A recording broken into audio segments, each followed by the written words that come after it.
cenário desumano da diferença de classes, muitos morrem pelos interesses econômicos de poucos. Em 17 de abril de 1996, 19 militantes do Movimento Sem Terra foram mortos pela polícia no município de Eldorado dos Carajás. Osiel Alves Pereira, Altamiro Ricardo da Silva, Antônio Alves de Cruz, Antônio Costa Dias e o seu irmão, Abílio Alves Rabelo, Amâncio Rodrigues dos Santos, José Alves da Silva, José Ribamar Alves de Souza, Graciano Olímpio de Souza, João Rodrigues de Araújo, João Carneiro da Silva, Joaquim Pereira Veras, Lorival da Costa Santana, Robson Vitor Sobrinho, Leonardo Batista de Almeida, Manuel Gomes de Souza, Valdecir Pereira da Silva. Raimundo Lopes Pereira. Seus assassinos ainda estão impunes. No dia 12 de fevereiro de 2005, às 7h30 da manhã, no município de Anapu, no estado do Pará, irmã Dorothy foi assassinada com 6 tiros, aos 73 anos de idade. Foi morta por defender a reforma agrária. Na manhã de 24 de maio de 2011, no mesmo dia em que a Câmara dos Deputados se reunia para aprovar o relatório alterando o Código Florestal a favor dos ruralistas, o casal de assentados, José Cláudio Ribeiro da Silva e Maria do Espírito Santos da Silva, era executado no interior do Pará. Os dois lutavam contra os madeireiros da região e já eram jurados de morte desde 2008. Herenildo Pereira dos Santos, Adelino Ramos, Marcos Gomes da Silva, todos eles camponeses e militantes, também foram assassinados. A empresa... Quando inocente é trucidado, reúnem-se os juízes e o condenam. As sentenças dos tribunais caem proferidas como a sombra do facão do açougueiro. Esse facão já é forte o bastante. Para que a sentença como documento? Está aberta a sessão. Com licença, a justiça cega pode tropeçar em alguém. Está aberta a sessão. Com a palavra, a mulher do morto. O meu marido carregou a bagagem deste senhor pelo deserto de Jarrim. Antes do final da viagem, este homem atirou nele. Eu sei que o meu marido não voltará a viver. Mas eu exijo que o seu assassino seja punido. Além disso, o senhor exige também uma indenização. É claro, porque eu e meu filhinho ficamos sem aquele homem que nos dava sustento. Falar de dinheiro não é ruim, não tem problema não. Até humaniza. Meu caro réu, senhor comerciante Karl Langmann. O senhor foi encontrado pelos seus concorrentes ao lado de um homem estirado na areia, um trabalhador. O senhor atirou e matou o homem? Sim. Ele me atacou de repente.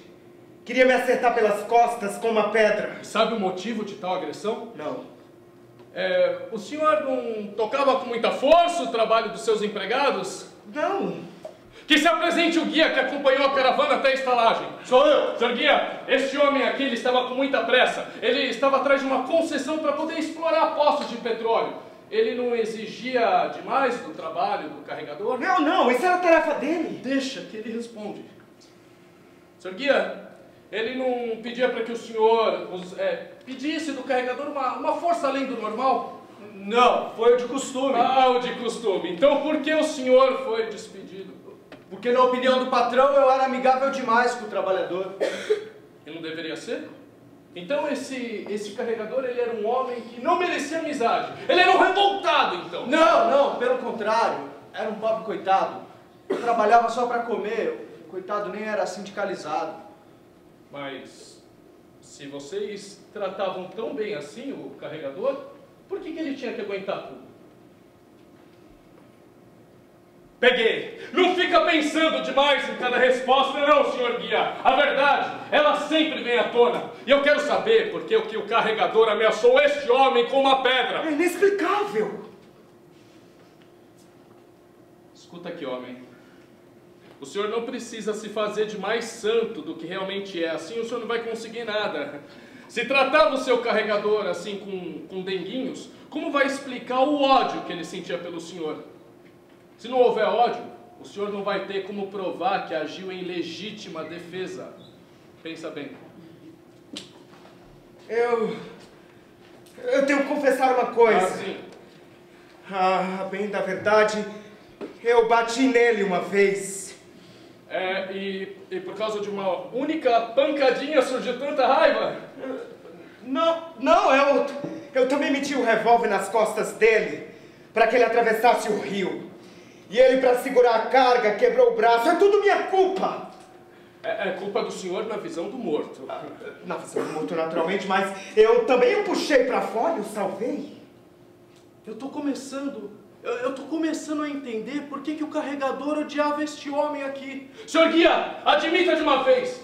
Não é natural que um homem mal remunerado, obrigado através de violência a arriscar sua própria vida para gerar lucro para outro homem, é natural que ele acabe odiando esse outro. Não, ele não odiava o patrão. Não. Então o comerciante era como se fosse uma freira. O senhor vai me dizer agora que ele chamava o senhor para sentar com ele. Era amigável com o senhor, oferecia até um cigarrinho. Sim! Acusada de submeter seus trabalhadores a terríveis condições de trabalho, foi associada ao suicídio de muitos de seus empregados, motivados por jornadas de trabalho de 15 horas por dia, 7 dias por semana, com salários de apenas $50 por mês. Uma das providências tomadas pela empresa foi forçar os novos empregados a assinarem um compromisso de que não vão se suicidar. Outra foi instalar mais de 2 quilômetros de redes junto às janelas dos alojamentos, a uns 10 metros do solo, para que os desesperados que saltam delas não cheguem ao chão. No dia... Como são gentis os exploradores. Como são bondosos os que pisam na cabeça dos outros. Se fossem animais, seria mais fácil reconhecer quem devora quem. Sr. Langman, este homem aqui está sugerindo que o senhor não é uma pessoa odiosa, mas não me esconda nada. Essa amabilidade, ela era tática. Assim também acontece na guerra. O capitão, ele enfia cachaça goela abaixo do pobre coitado que vai levar tiro na linha de frente. O carregador, ele odiava o comerciante. Depois que eu ameacei com o revólver na beira do rio, nunca mais ouvi cantar. Antes ele até ria. Mas é natural, o senhor deixou esse homem totalmente amargurado. Ele deve ter percebido que isso aqui é uma guerra, e quem estava na linha de frente era ele. Eu tenho que confessar mais uma coisa. Assim.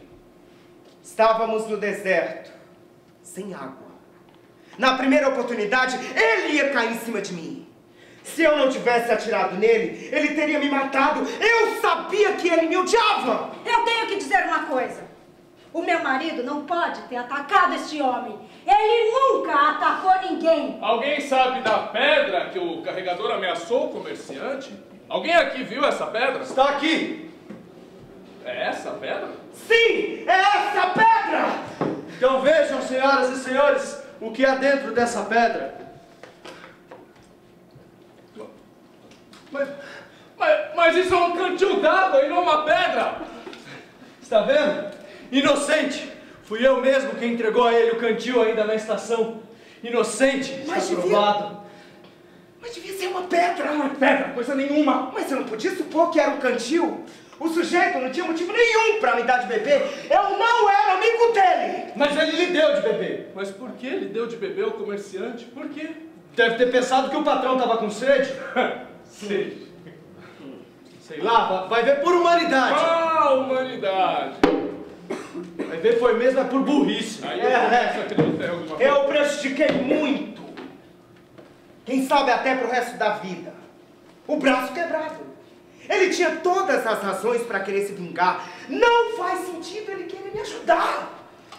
Senhoras e senhores, diante deste tribunal, o comerciante afirma acreditar que o carregador tinha alguma coisa contra a sua pessoa. Sim. E se isso, como bem vemos, é verdade, ele atirou numa pessoa inofensiva, tão somente por não poder adivinhar que ela era inofensiva. Assim também acontece com a nossa polícia. Atira numa multidão, gente totalmente pacífica, tão somente por não poder adivinhar que aquela gente não vai linchá-los e arrancá-los de cima dos cavalos. A nossa polícia, quando atira por medo, está dando prova de bom senso. Meu senhor, Sim. O senhor não podia adivinhar que aquele carregador explorado era uma exceção. A gente deve se guiar pela regra. não pela exceção. Que o inimigo lhe dê de beber, o sensato nunca poderá crer. A regra é olho por olho. Só espera a exceção o tolo. No sistema que eles criaram, a humanidade é uma exceção. Então eu passo agora a proferir assim. Não. Este tribunal ainda tem mais uma pergunta para fazer para o senhor. Sim. O senhor perdeu alguma coisa com a morte do carregador? Conseguiu fechar o seu negócio em Urga? Claro que não.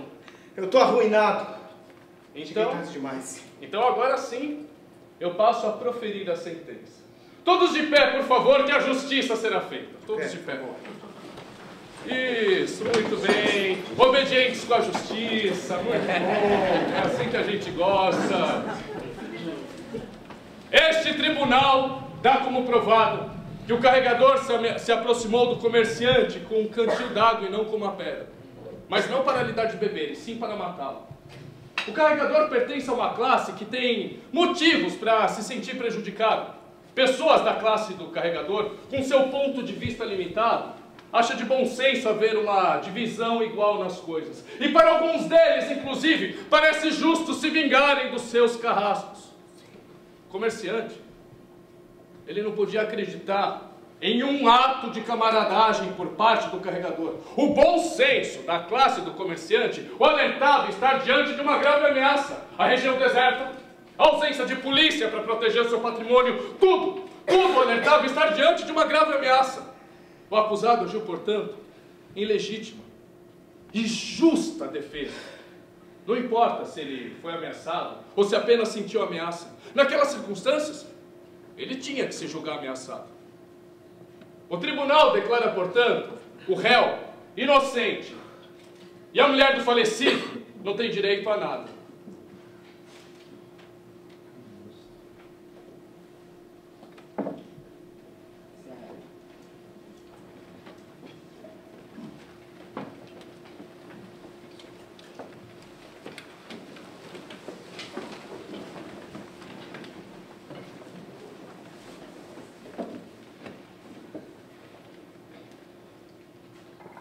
Vocês viram, ouviram e acompanharam a história de uma viagem realizada por um explorador e 2 explorados. Pedimos para que abrissem bem os olhos, para que prestassem muita atenção, porque em época de desordem as coisas parecem, mas não são. Então desconfiem de cada gesto, do que há por trás da relação. Não considerem natural que haja empregado e patrão. Dia 6 de outubro de 2000, Gildo da Silva Rocha, Gari, foi morto em Ceilândia por policiais civis durante um piquete da greve. Ninguém foi punido e a injustiça continua. Em 2009, foi negado à esposa e filhos do Gari qualquer indenização pelo crime. Chico Mendes foi assassinado no dia 22 de dezembro de 1988, na porta de sua casa, por lutar contra a degradação do meio ambiente. Chico anunciou que seria morto em função de sua intensa luta pela preservação da Amazônia e buscou proteção, mas as autoridades e a imprensa não deram atenção. A Singenta CIDS utiliza de forma ilegal uma área de reserva da Mata Atlântica, contaminando e agredindo o meio ambiente e os seres humanos. No dia 21 de outubro de 2007, mais de 40 pistoleiros de uma milícia fortemente armada invadiram o acampamento Terra Livre na área de experimentos de transgênicos e executaram a queima-roupa Valmir Mota de Oliveira, conhecido como Queno, um entre as centenas de militantes da Via Campesina que há mais de um ano tornaram público ao Brasil e ao mundo os crimes ambientais da Singenta. Depois do massacre de mais de 111 trabalhadores que estavam no regime carcerário do Pavilhão 9 do Carandiru, o coronel Ubiratã Guimarães foi condenado em júri popular a 632 anos de prisão, mas não passou um dia na cadeia, pois foi absolvido pela justiça após ter entrado com um recurso. Ubiratã Guimarães foi eleito deputado estadual pelo PTB um ano depois da chacina e era candidato à reeleição. Outros 119 policiais que participaram do crime não foram a julgamento e recorrem na justiça para não serem levados a júri popular. Pelos nossos mortos, nem um minuto de silêncio, mas uma vida inteira de luta. Pelos nossos mortos, nem um minuto de silêncio, mas uma vida inteira de luta. Pelos nossos mortos, nenhum minuto de silêncio, mas uma vida inteira de luta. Pelos nossos mortos, nenhum minuto de silêncio, mas uma vida inteira de luta. Pelos nossos mortos, nenhum minuto de silêncio, mas uma vida inteira de luta. Pelos nossos mortos, nenhum minuto de silêncio, mas uma vida inteira de luta.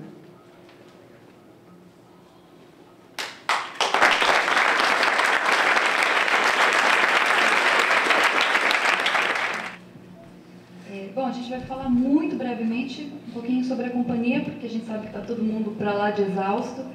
Então, em primeiro lugar, queríamos agradecer imensamente o convite da Kiwi, né, que são nossos parceiros de luta aí também.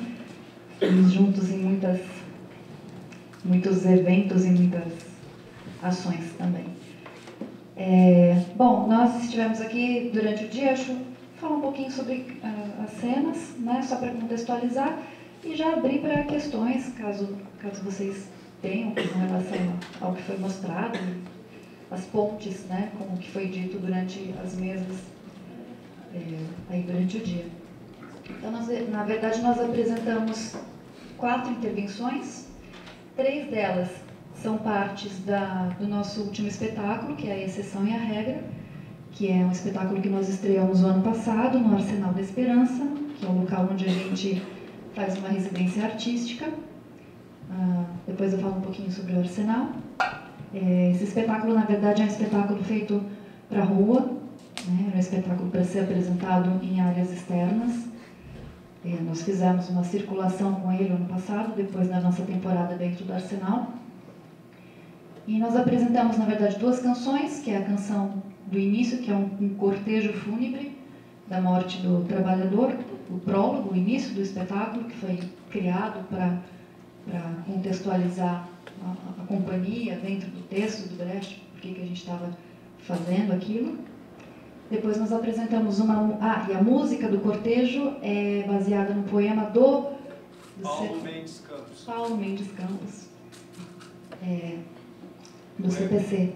Poema para ser cantado. Poema para ser cantado. A segunda música é uma música que foi criada, né? Aliás, a figura da mulher era uma intenção nossa de destacar um pouco dentro do texto. E essa foi um poema, na verdade, escrito pela Andressa Ferrarese, e musicado pelo Dino, que é um ex-integrante da companhia também. Quer tentar ressaltar um pouco a questão do ponto de vista feminino, que o texto não traz, mas que a gente queria trazer. E aí depois nós apresentamos uma coisa que não tem a ver com a exceção e a regra, que é uma pequena intervenção que nós construímos a convite da Companhia de Teatro Alcamorana, baseada numa forma de agite próprio chamada Marionete Vermelho, e nós construímos aquela cena do Petrushka, do Marionete, a partir de algumas pontes que a gente faz com o Arsenal, que é o local onde a gente desenvolve os nossos processos. E essa última cena, que é a cena do julgamento, do espetáculo, que na verdade revela tudo que o texto traz, né? Tudo que o texto mostra durante a trajetória dessa viagem, ele vai ser revelado, na verdade, nesse julgamento, né? Como é que o sistema funciona, né? numa experiência como a que acontece na peça. Bom, só para falar um pouquinho, nós somos a Companhia Estável de Teatro, nós temos 10 anos de existência e atualmente a gente faz residência artística no Arsenal da Esperança, que é um albergue com 1.200 homens em situação de rua, lá na Moca, do lado da Inhibim Morumbi. Não sei quem já passou por lá, quem já conhece o espaço. E a gente está lá desde 2006, na verdade, e temos vindo desenvolvendo vários projetos artísticos lá dentro. Lá dentro nasceram várias intervenções e 2 espetáculos, né? Um chamado Homem, Cavalo e Sociedade Anônima, que foi feito com os moradores, para aquele público, discutindo as questões que foram muito fortes para a gente no momento que a gente começou a entender o que era aquele espaço. E a exceção e a regra, que na verdade foi a nossa continuidade na tentativa de discutir as relações de exploração do trabalho. Foi isso que nos motivou, a princípio, a montar também esse texto de Brecht, numa tentativa bastante ousada de montar a Brecht pela primeira vez, né, na companhia, e colocar um texto didático na rua, né, como experiência. Então foi isso. Esse é o contexto geral. Aí já vou abrir para questões, porque acho que o pessoal está bem cansado. Não, na verdade, a gente usa o microfone em algumas intervenções do comerciante. A gente tentou estabelecer um código entre o microfone e a relação de poder que ele estabelece, em contraposição ao megafone, que está sempre na mão de alguém, de algum representante do coro da esquerda. Passam para outro. Nessa cena do julgamento, no momento em que o juiz fala a sós, né, que ele cochicha, diz: olha, homem, você não vai querer que ele, né, que ele dá aquela dica, a primeira dica, ele faz com o microfone. E aí ele toma o microfone e faz como se fosse um palanque dele mesmo. Mas aqui a gente achou que não daria leitura porque está cortado, né, porque é um espaço interno também. Esse período do Brecht, metade dos anos 20 para frente, é considerada a época das peças didáticas. A gente não vai falar sobre isso, podia ser longo e chato aqui, mas é um período de enorme efervescência, tanto na Alemanha, na vida pessoal do Brecht. O Brecht nasceu em 98, então ele estava chegando aos 30 anos, 31, 32, quando ele está escrevendo essa peça, e está exercitando não só uma visão de sociedade, porque ele mesmo diz que ele descobre o marxismo em 25, 26, ele fala: ali eu descubro de verdade, eu começo a ler Marx, e aí eu descubro que tem um instrumento capaz de me ser útil, diz ele, para entender a realidade. Isso por um lado. Por outro lado, tem toda a ebulição desse período, República de Weimar, que o Brecht muito jovem ainda, 18, 19, no começo do ano é o ano que matam a Rosa Luxemburgo e o Karl Liebknecht, né? É a época dos conselhos, né? Tem uma experiência restrita, menor do que a Comuna de Paris, mas uma experiência de conselho operário em Munique, na Baviera, que era o lugar onde o Brecht é da Baviera. Então, ali, esse período todo aí, final dos anos 10 e os anos 20 inteiro, é um caldeirão de experiências na Alemanha, experiências de construção de teoria e construção de experiências de um outro tipo de sociedade. E ele está vivendo todas essas experiências. E, como você falou de relação, né, estabelecer algumas pontes com essa jornada que vocês participaram com a gente aqui, na mesa da manhã a gente conversou sobre o estado de exceção, sobre essa ideia do estado de exceção e sobre a materialidade desse estado de exceção. Um dos pensadores essenciais para entender esse conceito é um cidadão que chama Carl Schmitt. E o Carl Schmitt era um teórico nazista. E o nazismo, que estava em plena ascensão aí, porque em 32, no final do ano, Hitler ganha, né, e assume em 33, né, ele ganha as eleições. Isso que é interessante, né? E depois todo mundo sabe o resto da história, né?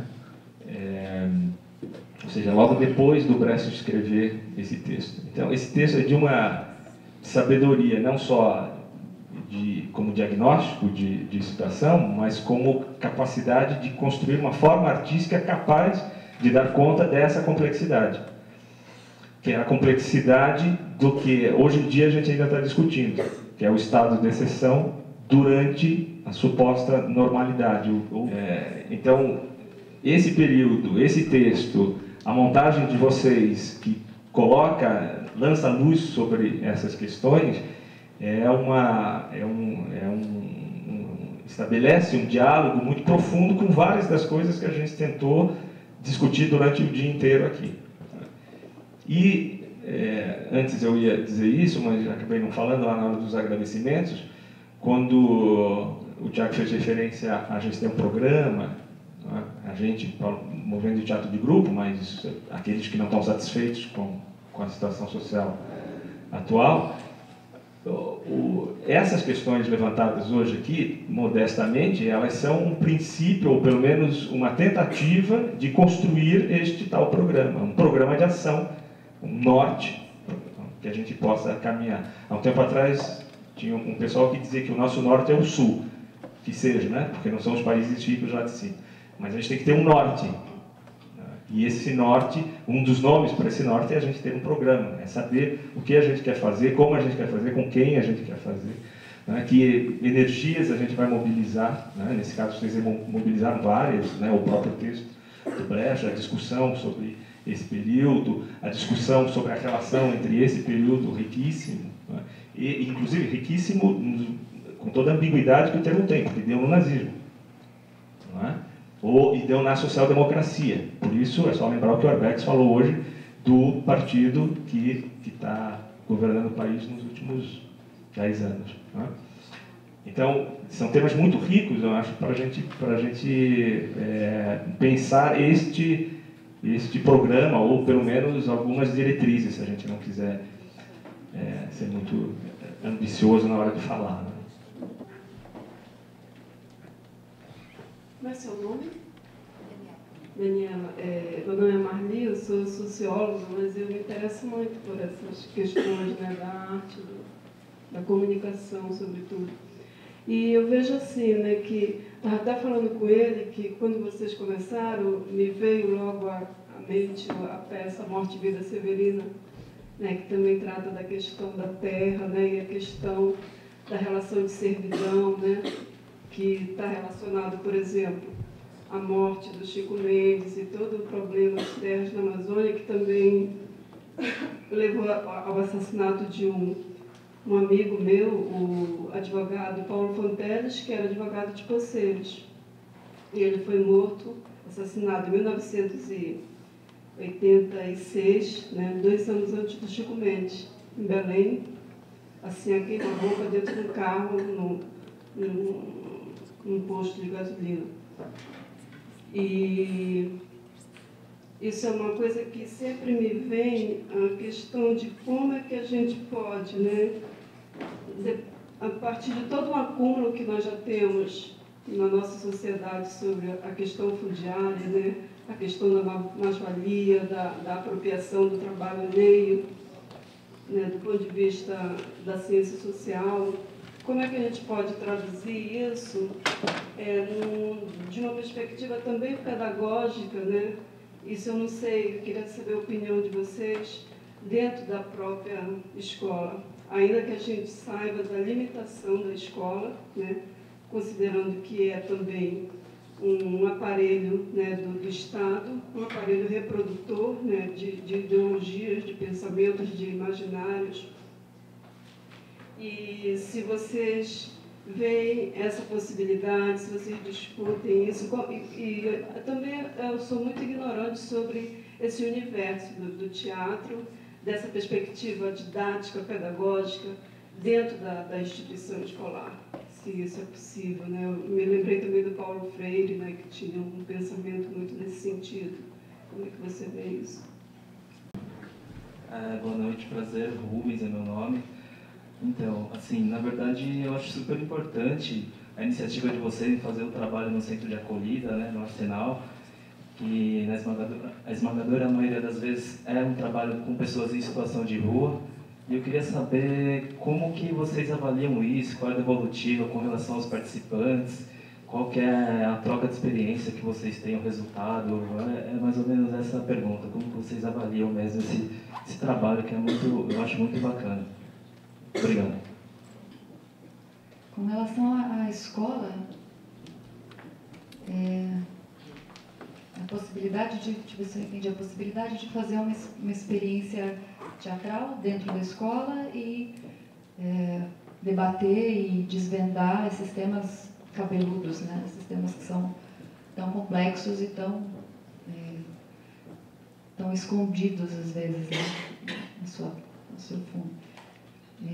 Como grupo, né, a gente não tem essa relação com a sala de aula, né, propriamente dita, assim.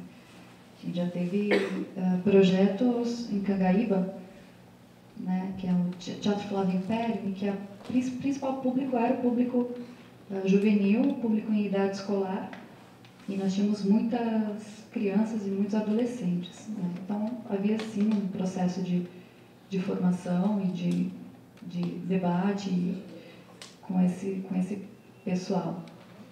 Mas eu também sou professora de teatro, também já atuei dentro de escola e fora de escola, em escolas específicas. E eu acredito muito nessa potência. Eu acho que qualquer tema você pode discutir dentro da escola, ainda que a escola seja uma instituição engessada e altamente problemática. Mas se você usa as ferramentas que a gente tem à disposição, e acho que o teatro é uma delas, né? O teatro didático, por exemplo, essa cena, ela é feita, não é para ser apresentada, é para ser feita e debatida e feita. Um ator faz uma personagem, um outro depois faz aquela outra personagem, aí se debate, você vai experimentando, experienciando vários pontos de vista e várias facetas, né, dessa situação. O próprio teatro que o Boal desenvolveu, né, de jogo. Então, o ator ele não é um espectador, o ator ele é, quer dizer, o espectador não é um espectador, ele é ator, ele é agente, ele faz, ele debate, ele discute, e aí problemas de alta complexidade, né?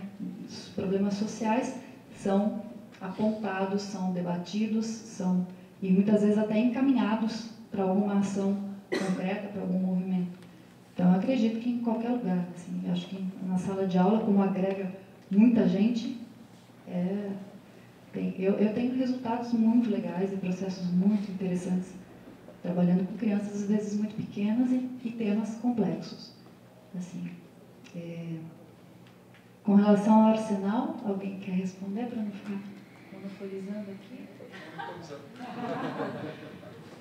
Já que a gente está falando de ditadura, pode falar. Falando de ditadura, com relação ao arsenal, qual a avaliação que a gente faz lá dentro, né?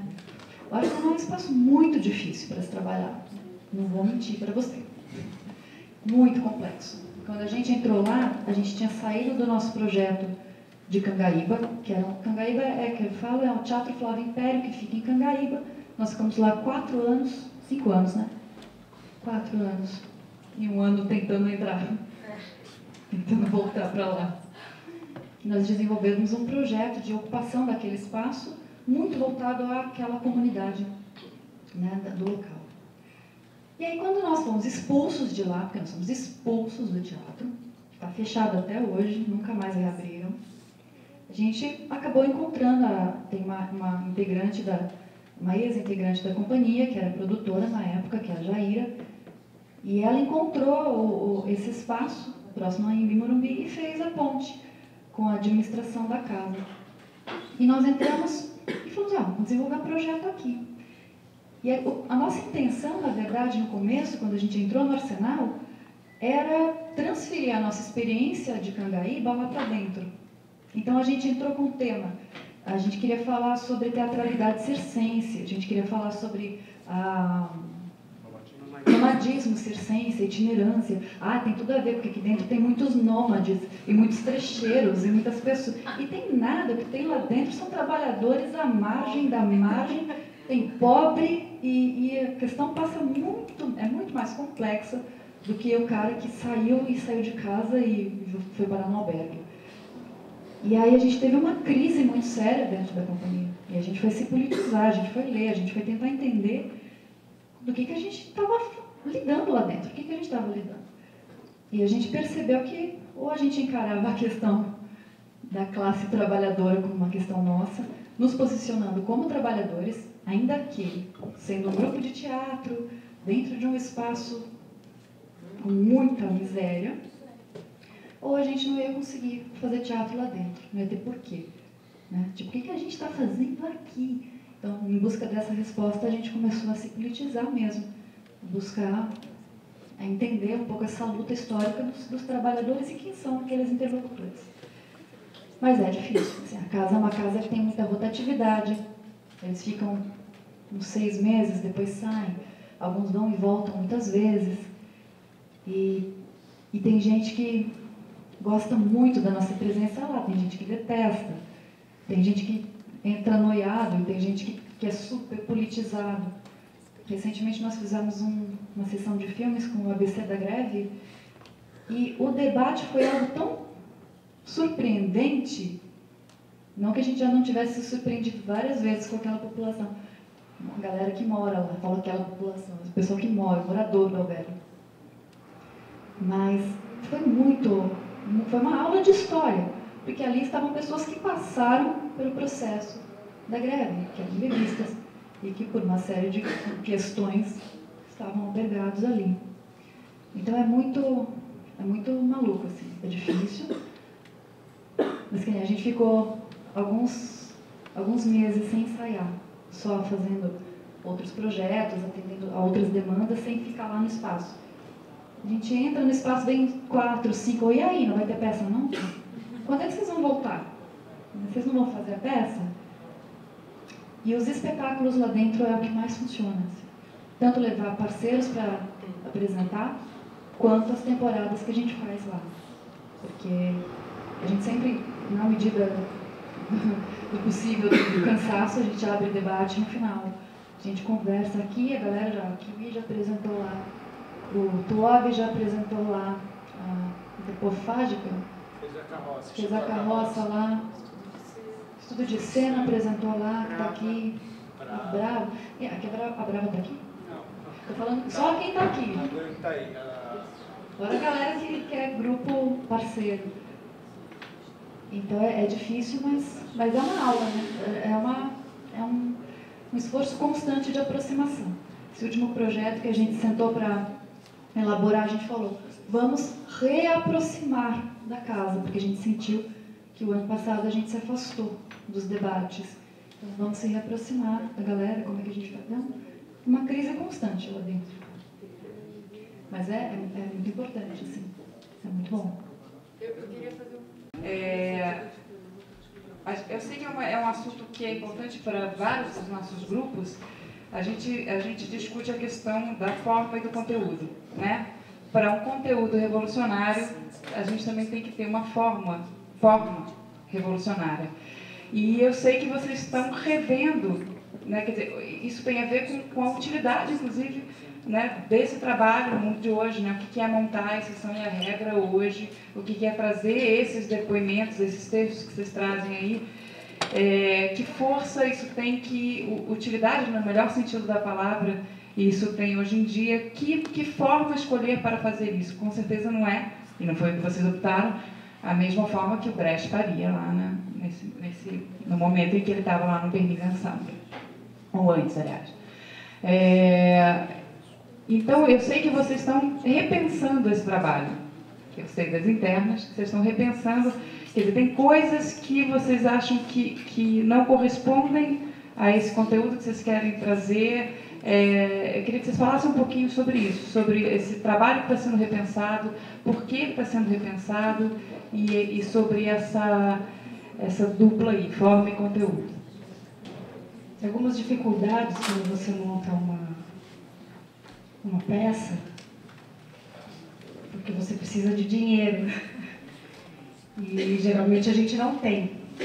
E quando a gente montou a exceção e a regra, a gente teve um projeto aprovado e a gente tinha um prazo para montar ele. E a gente fez muitas escolhas que a companhia eram novas assim para a companhia estável. Uma delas é fazer teatro de rua, que a gente tem um espetáculo Homem e Cavalo, que ele acontece em espaço aberto, mas ele não é um espetáculo de rua. E a gente fez essa opção por coisas que a gente observava na casa e pelas necessidades também de se circular com essa peça. Porque as questões que ela traz pra gente, a gente falou, não adianta a gente fazer em sala fechada ou aqui dentro só, a gente tem que ir pra rua agora. Além das ruas do Arsenal, a gente tem que para fora, no muro, né? Porque, queira ou não, o Arsenal é representatividade de tudo que a gente vê na rua. É claro que ali, um tanto quanto condensado, mas a gente sente dentro da casa tudo o que está acontecendo em São Paulo. Por exemplo, quando teve a varredura das pessoas da Cracolândia, é um albergue. Os usuários foram para casa e ficaram lá. E a gente lida com isso, com ex-usuários de crack, com usuários de crack, que agora é muito, né? Aumentou muito depois disso tudo que aconteceu. Então a gente fez algumas escolhas e a gente tinha um prazo, porque você tem edital, você tem que cumprir esse prazo. Então, a gente não conseguiu, talvez, se aprofundar o tanto quanto a gente gostaria, porque a gente tinha um prazo de estreia. Então, esse também é um dos motivos pelo qual a gente quer repensar algumas coisas, alguma organização, como a gente fez, retomar alguns estudos.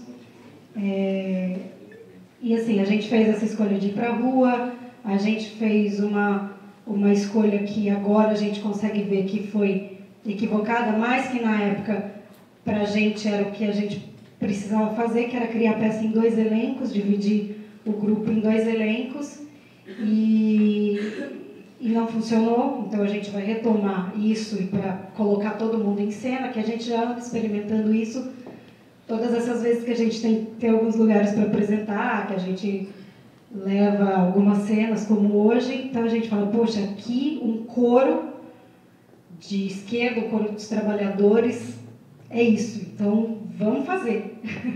Então vamos retomar e remontar. Então a gente está nessa fase de estudo e agora tem pessoas chegando, na companhia algumas pessoas saíram, tem pessoas chegando, então também como que se insere essa galera nova na peça, e a gente quer, e eles também, eu acho. Então, não sei, alguém quer completar?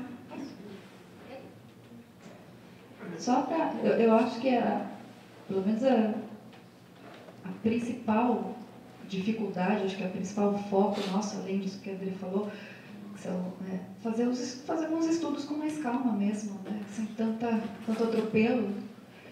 Mas a questão da rua, do espetáculo, é uma questão que foi muito forte para a gente, porque a rua, em muitos momentos da nossa circulação, engoliu o espetáculo, pelo menos na nossa primeira avaliação. Assim, em alguns momentos, não. Eu acho que essa nossa avaliação em quais apresentações isso não aconteceu, em quais apresentações isso aconteceu, e por que aconteceu.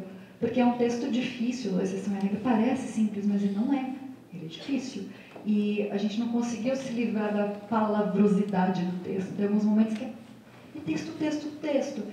E como lidar com isso na rua. E como simplificar isso para que qualquer espectador consiga chegar, bater o olho e absorver o máximo daquilo, mesmo que não possa ficar até o final. Então, são questões que, pelo atropelo do processo, a gente não conseguiu resolver.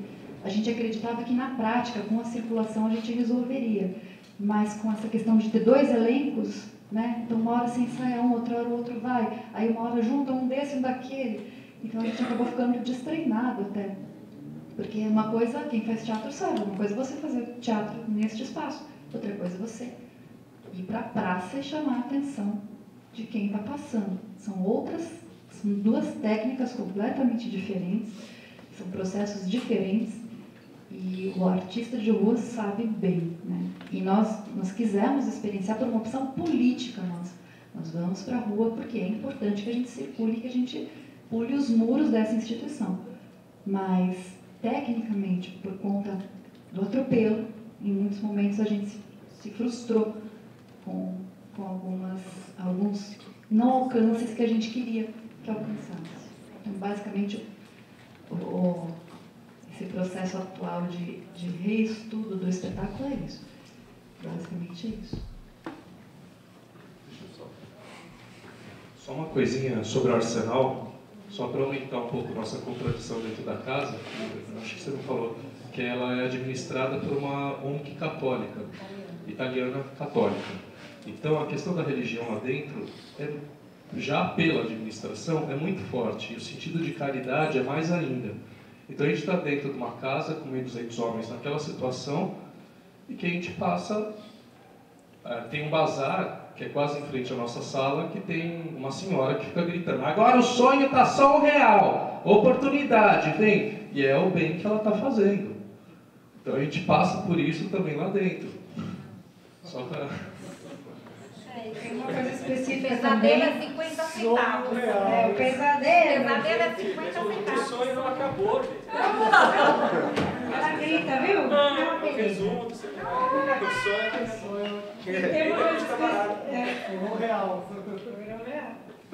Tem uma coisa específica também do Arsenal, que a gente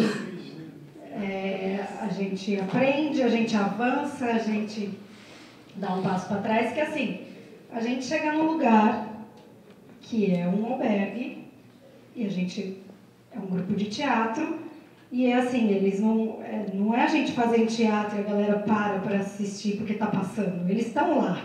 Então é engraçado porque a gente leva o teatro para o lugar onde eles estão, né? Diferente do teatro Flávio Império, por exemplo, que a gente estava em residência no teatro, as pessoas vinham assistir, ou quando você está na rua, as pessoas passam e param. Lá é o contrário, as pessoas estão lá e a gente leva, a gente invade o espaço deles muitas vezes.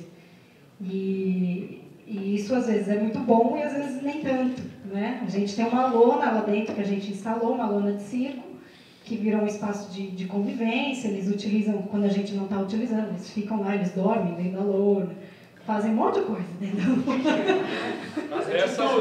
Fazem de tudo, imagina. E aí às vezes a gente faz algumas apresentações dentro da lona e outras ocupando alguns espaços da casa, porque lá é a antiga hospedaria dos imigrantes, também tem essa contradição, que é uma casa, são prédios históricos, que tem essa história também cruel dos imigrantes que chegavam, ficavam em quarentena, eles dormiam dentro da casa. Também foi um espaço da FEBEM ali, depois o Museu da Imigração é ao lado, então os prédios foram ocupados por esses imigrantes. Depois teve um espaço da FEBEM e também teve, dentro do Arsenal, tinha um prédio que era isolado pela Delegacia da Mulher, que as mulheres que eram ficaram protegidas dos maridos que enfim, por agressão e que ameaçavam de morte. Então elas ficavam ali e era praticamente uma prisão, porque elas ficavam ali dentro com as crianças e a gente via as crianças pela janelinha, assim, às vezes a gente ensaiando, eles lá olhando. E isso era... Você chegou a ver isso lá dentro? Vocês me contaram. Aí depois rolou um problema, porque muitas vezes o marido entrava no albergue e virava um albergado e a mulher estava escondida ali, então então eles tiveram que tirar essa casa, eles alugaram, eles não falaram pra gente para onde foi, porque não pode, mas enfim, elas saíram de lá. Mas tinha essa contradição também, às vezes a gente queria trazer as crianças para assistir o Alto do Circo e era complicado, a gente tinha que ir lá dentro, conversar e enfim, era bem difícil. Bom,